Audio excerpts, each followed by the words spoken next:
Hello friends. Today let's begin with lecture 4 on molecular basis of inheritance. In today's lecture we are going to talk about the structure of DNA molecule. Let's understand some historical background of DNA.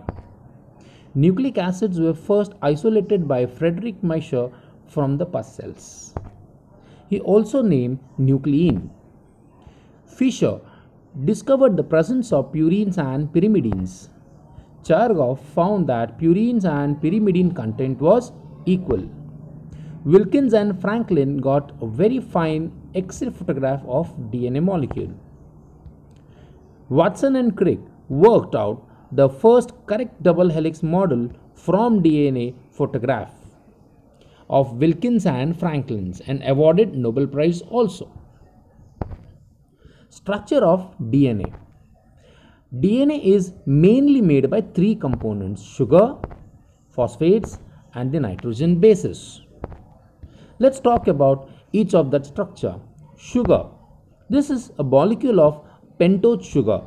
Why? Because it has 5 sides. You can see the 5 sides in the green lines. This sugar molecule is made up of 5 carbons.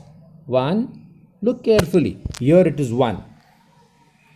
Then number 2, number 3. The position of third carbon you have to remember, it's very important. 4th and 5th. See, 5th is here. Okay. Let's revise. The very important is the position of carbons, especially carbon number 1, carbon number 3 and carbon number 5. Since the sugar has 5 carbons, 10 hydrogens and 4 oxygen, this is the formula of sugar. So that was component number 1 called sugar molecules. Second component is the phosphate sugar. This is the structure of a phosphate having 3 OH on one side and a single O on another side. Because of phosphates, the DNA is acidic as well as negatively charged. The third component is the nitrogen bases. There are 2 types of nitrogen bases, purines and pyrimidines. Let's understand about purines. Purines have a double ring structure. See, there are 2 molecules of purine, both are having double rings, adenine and guanine. Pyrimidines have a single ring structure. Pyrimidines are of 2 types, thymine and cytosine. In a DNA molecule, these 4 nitrogen bases are attached at the first carbon position of sugar. Nucleotides. When all these 3 components assembled together, it forms a nucleotide. Let's see how it is done. This is a sugar molecule.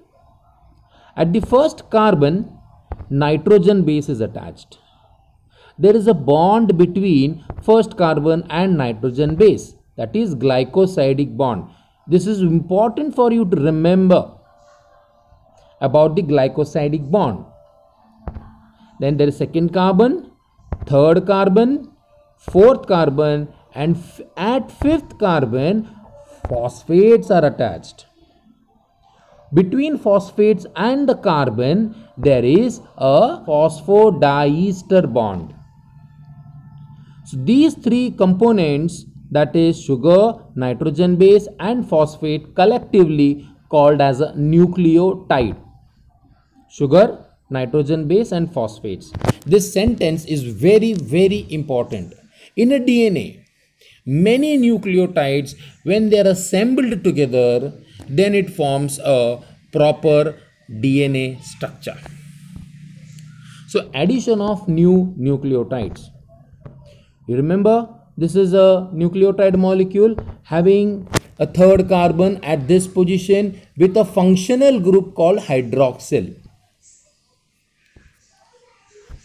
Now when a new nucleotide is to be added, the new nucleotide will be attached to the functional group of hydroxyl at the third carbon.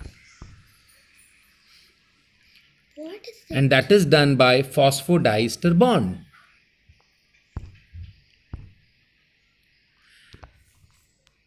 This is the chain of nucleotides and they are connected to each other. You can see there is a direction also. Why such a direction is given? On one side you can see 5 dash and another side you can see 3 dash. Why like that? Look at this structure one more time. In this nucleotide you can notice that the fifth carbon is on upper side and the third carbon is on the lower side. See in this structure also, fifth carbon is on upper side, third carbon is on lower side. This is about, and in this nucleotide also the arrangement is the same. Third carbon is down and fifth carbon is up. That's why the fifth carbon in all these nucleotides are directing upper side. So 5 dash is up and 3 dash is down. In a DNA molecule, there are 2 strands, but they are anti-parallel. Look at the directions indicated by these numbers. In this particular strand, the 3 dash is here in all the nucleotides and 5 dash is down in all the nucleotides. Both the strands are joined together by the pair of nitrogen bases. Like adenine and thymine are joined by double hydrogen bond. Guanine and cytosine are joined by triple hydrogen bond. These bonds are weak bonds. Since the strands are the same, we have a customary of notifying DNA like a ladder-like model,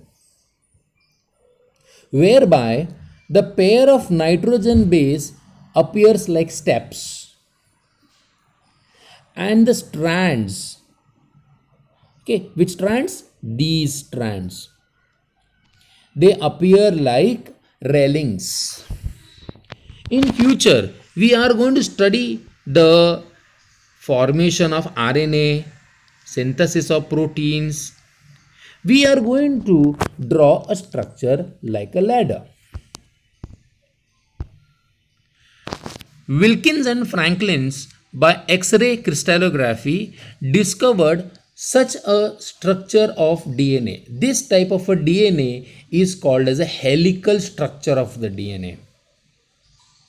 The helical structure has a unique type of a coiling, which means it has a minor groove. Can you see this? Means you can compare also. Here is a bigger gap and here is a smaller gap and again there is a bigger gap. So there is alternate arrangement. So you can see that there are 2 minor grooves. From one minor groove to another minor groove is one helical turn. When we say a turn, it is 360 degrees.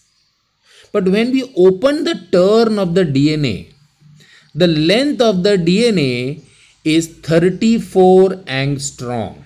Let's open the turn. When we open the turn, it is like this, a ladder like. From this end to this end is one helical turn which we have opened. When we open, we can see that there are 10 nitrogen base pairs. So if we are asked to find out the length of the DNA, how can we do that? It's very simple. You have to know How many turns? If there is one helical turn, that means the length of the DNA is 34 angstrom. Only this much you remember.